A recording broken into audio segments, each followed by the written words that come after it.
আদাব উইদ আপনাকে নমস্কার। আমি সুনীল বলতেছিলাম গাইস। দেখেন সকালবেলা আমার বড় ভাইয়ের দোকান পাওনা দিতে গন্ডগোল শুরু করে দিচ্ছে। গাইস দেখেন কি শুরু করে দিছে, দোকান আসতে গন্ডগোল শুরু করে দিছে। বসেন বসেন বসেন বসেন, আপনি কাল চাই খাবেন? ঠিক আছে গাইস দিচ্ছি, ঠিক আছে দিচ্ছি। হ্যালো গাইস দিচ্ছি।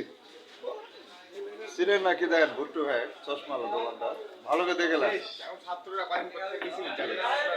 দাম বেড়ে দিচ্ছি আপনার